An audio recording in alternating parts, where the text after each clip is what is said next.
maybe Junior Sal will play on the left wing instead of left centre, and Mannering to left centre. New Zealand spreading the football, and a runaway truck here in the form of Pritchard, and pressure building here on England. They're under the pump, and New Zealand are in. They come up with a try. Junior Sal plants the football in the corner. No Vatuve, but who cares? The Kiwis will play from in front. 4-0 kick to come. Good start for the home side. Amazing. The run from Pritchard to start with, he'd only just jogged onto the field, and then I think you'll find it's a ball from Thomas Luluwai. They shoot down the short side. Yes, it is Fiend to Luluwai, and he tries to go past the English defence with a long ball and does so. That worked up well. Money ball on the spot. Junior Sal only just positioning himself there on the chalk, courtesy of Manu Vatuve exiting the other side of the field. So New Zealand first to open the account. Nearly 3 sets of 6 for the Kiwis. Well, statistically, if you're an English supporter, you'd take 6-0, wouldn't you? And then some. Mannering now plays it back for Luke, and steaming upfield, Frank Paul Nuasala. The ball comes to Marshall, and the captain looks to put on a move. Nightingale cuts back in field. Nightingale has got support, and Hawaii will score a gem of a try for New Zealand. Up go the fans at the Cake Tin, and New Zealand get their second try of the tournament. 10-0, and it was a ripper. It was a ripper, all right, Costo. I wonder if Benji Marshall was going to run everyone out of space. But he knew what he was doing. A nice little offload from Nuasala. And then they shifted Benji Marshall, and away he goes. One on the inside and Kenny Dow. And then a nice pass to Nightingale, who finds guess who right up the middle in Ohio. Now watch Atkins here slam himself into the goalpost. I so hope he doesn't have a problem. The skills and the touch and the marvel of Benji Marshall.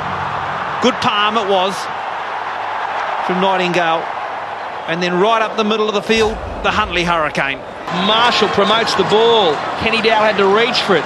Got away from one, cuts back in field. Still going is Kenny Dow. He must have spiders on his back. He puts the football over the goal line and gets 4 points as a reward. Kenny Dow says, I can do it myself.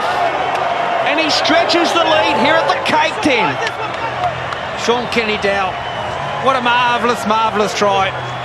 Been so wrapped for this kid this year in his progression in the football field. I didn't think they were doing anything when they shifted the ball like this, and the passes were too high. Kenny Dow 6'3", so he picks it up anyway. And when he starts to shimmy back on the inside and twist and turn, and right here I said to myself, go son, go yourself. And he did. He stepped off his right foot and found plenty of strength and size and speed to do it all on his own. Not so great that one-handed carry back across the ruck, which is a bit lazy sometimes.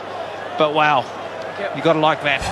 England with Shenton, and now Goulding from the Wigan club. Of course, will be featuring in the World Club Challenge early in 2011 against the Dragons. England with a great opportunity here. Westwood will play the football, a push and shove involving Jeremy Smith. Brown keeps it going. Tompkins will have to play the football. Kenny Dow, what's going on there? Surely there was a penalty in the offing for England. A kick in behind the in goal, and claiming a try is Roby. Checking grounding. James Roby may well have got England on the board to get them underway. I've got no doubt. He's a kicker. Tony Archer wants to check the grounding. That's his only problem. The ball bounces off the goal padding. Kick goes through. Kiwis on their heels. Everyone's onside. No problem. Bang. Into the upright. Ohio turns. Can't quite get there. And you'll find that 6 points. Well, 4 to start with. Nice and handy to the posts. The grounding. Oh, he's got it down. And that confirms it. The video referees, Bill Harrigan and David Paquito. On either side of the Tasman, James Roby is your try scorer, and there is the green light. 3 letters, 4 points, and boy oh boy, did England need that or what? They're on the board at 18-4. So the mistake, a simple mistake out of dummy half from Isaac Luke, invites the English to show us what they got. They go through the middle, found it a bit tough going, decide the kick's the best option, and come up with a nice, skillful option. 57 gone almost.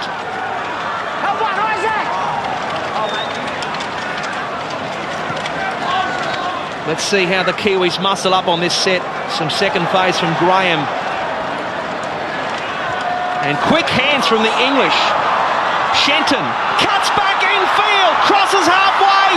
He's got back up. Brown's away. Howard chases. Here comes Whittam, and he says, "Giddy up!" What a play! What a try!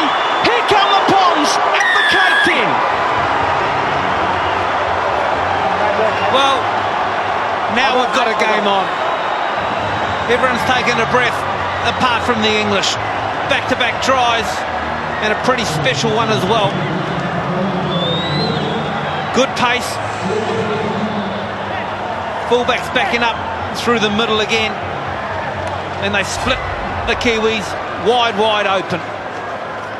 Hitting the line, offloads, would you believe, have nearly levelled up in this game. New Zealand were ahead 17-11. It's now 24-22.